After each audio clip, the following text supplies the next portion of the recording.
Australia టూర్లో భారత్ ఘోర పరాజయంపై ఇప్పటికే మాజీలు అభిమానులు మండిపడుతున్నారు. సీనియర్ క్రికెటర్ల బ్యాటింగ్ వైఫల్యంతో పాటు గంభీర్ సరైన ప్లానింగ్తో జట్టును సన్నద్ధం చేయలేదన్న విమర్శలు వినిపించాయి. తొలి టెస్ట్ గెలిచిన తర్వాత మిగిలిన మ్యాచ్ల్లో చేతులెత్తేయడం పైన అసంతృప్తి వ్యక్తమైంది. దీంతో గంభీర్పై బీసీసీఐ ఆగ్రహంగా ఉన్నట్టు వార్తలు వచ్చాయి. ఈ సిరీస్ పరాజయంపై బీసీసీఐ రివ్యూ చేస్తుందని, కెప్టెన్ రోహిత్ శర్మతో పాటు హెడ్ కోచ్ గౌతమ్ గంభీర్ను వివరణ కోరుతుందని ప్రచారం జరిగింది. రోహిత్ శర్మ, విరాట్ కోహ్లీతో పాటు హెడ్ కోచ్ గౌతమ్ గంభీర్ సహాయక సిబ్బంది పైన చర్యలు తీసుకునే అవకాశం కూడా ఉన్నట్లు వార్తలు వచ్చాయి. కానీ అలాంటిదేమీ లేదని ఓ బీసీసీఐ అధికారి మీడియాకు చెప్పారు. కోహ్లీ, రోహిత్ ఇంగ్లాండ్తో టెస్ట్ సిరీస్ కూడా ఆడతారని సదరు అధికారి స్పష్టం చేస్తున్నారు. టీమిండియా ప్రదర్శనపై బీసీసీఐ రివ్యూ చేస్తుందని, ఎవరిపైనా చర్యలు తీసుకోవడం లేదన్నారు. టీమిండియా ప్రదర్శనపై బీసీసీఐ రివ్యూ చేస్తుందని, ఎవరిపైనా చర్యలు తీసుకోవడం లేదన్నారు.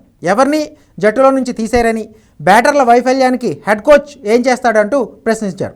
గౌతమ్ గంభీరే కోచ్గా కొనసాగుతారని, కోహ్లీ, రోహిత్ శర్మ కూడా జట్టులోనే ఉంటారన్నారు. ఇంగ్లాండ్తో టెస్ట్ సిరీస్ కూడా వీరిద్దరూ ఆడతారని, ప్రస్తుతం టీమిండియా ఫోకస్ అంతా ఛాంపియన్స్ ట్రోఫీపైనే ఉందని చెప్పారు. ఆసీస్ టూర్లో కోహ్లీ, రోహిత్ ఇద్దరూ కూడా నిరాశపరిచారు. దీంతో వీరి రిటైర్మెంట్పై వార్తలు వచ్చాయి. అదే సమయంలో బీసీసీఐ కూడా కఠిన నిర్ణయాలు తీసుకోవాలని, టెస్ట్ ఫార్మాట్కు మంచి జట్టును రెడీ చేయాలంటూ పలువురు సూచించారు. అయితే బీసీసీఐ మాత్రం ఆ దిశగా ప్రస్తుతానికి ఆలోచించడం లేదని తెలుస్తోంది. ఛాంపియన్స్ ట్రోఫీ తర్వాతే దీనిపై దృష్టి పెట్టే ఛాన్స్ ఉంది. ఇదిలా ఉంటే పేలవ ఫామ్తో సతమతమవుతున్న రోహిత్ శర్మ, విరాట్ కోహ్లీ ఛాంపియన్స్ ట్రోఫీ ఆడనున్నారు. ఈ టోర్నీకి ముందు టీమిండియా సొంత గడ్డపై ఇంగ్లాండ్తో 5 టీ20ల సిరీస్తో పాటు 3 వన్డేల సిరీస్ ఆడనుంది.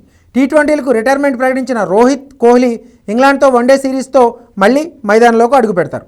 ఇంగ్లాండ్తో సిరీస్, ఛాంపియన్స్ ట్రోఫీ కోసం భారత్ జట్టును ఒకేసారి ప్రకటించనున్నారు.